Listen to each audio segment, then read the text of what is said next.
రాష్ట్రంలో ప్రజలందరూ మెచ్చేలా పాలన సాగుతుందని, ప్రజా సంక్షేమం అభివృద్ధికి తొలి ప్రాధాన్యత ఇస్తామని రాష్ట్ర హోంమంత్రి వంగలపూడి అనిత అన్నారు. ఆదివారం రాత్రి ఇసుక దర్శిలోని ఎమ్మెల్యే ఏలూరి క్యాంపు కార్యాలయానికి రాష్ట్ర హోంమంత్రి అనిత వచ్చారు. ఆమెకు తెలుగుదేశం పార్టీ నాయకులు, కార్యకర్తలు, ఏలూరి అభిమానులు పెద్ద ఎత్తున ఘన స్వాగతం పలికారు. తెలుగు మహిళలు భారీగా హాజరై పూలమాలలు, శాలువాలతో ఘన స్వాగతం పలికారు. ఈ సందర్భంగా ఆమె మాట్లాడుతూ సార్వత్రిక ఎన్నికల్లో తెలుగుదేశం పార్టీపై రాష్ట్ర ప్రజలు చూపిన అభిమానం మరవలేనిదని, చరిత్రలో నిలిచిపోతుందన్నారు. ఎన్నికలలో తెలుగుదేశం పార్టీపై నమ్మకంతో ప్రజలు ఆదరించారన్నారు. ముఖ్యమంత్రి చంద్రబాబుపై నమ్మకంతో రాష్ట్ర ప్రజలు 164 సీట్లతో కూటమిని గెలిపించారని, వారి నమ్మకాన్ని 100% నిలబెట్టుకుంటామన్నారు.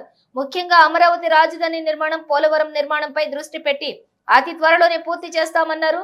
వైసీపీ హయాంలో రాష్ట్రంలో శాంతి భద్రతల పరిస్థితి రోజు రోజుకి దిగజారిందని, టీడీపీ హయాంలో శాంతి భద్రతలను పూర్తిగా పరిరక్షిస్తామన్నారు.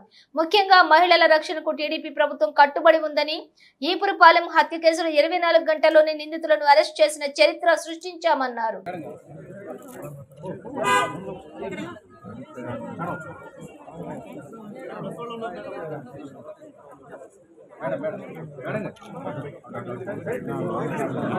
వెనక్కి వచ్చినప్పుడు కలవచ్చు.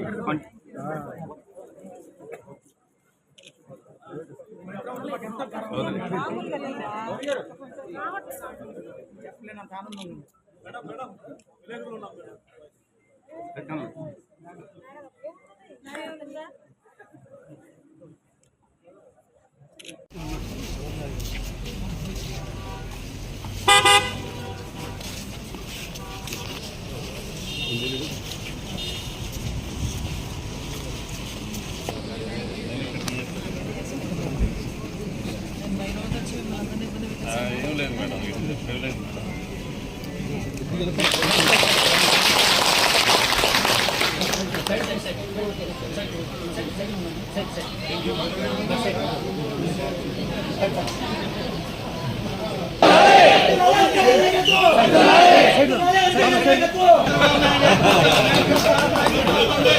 సంతోష్.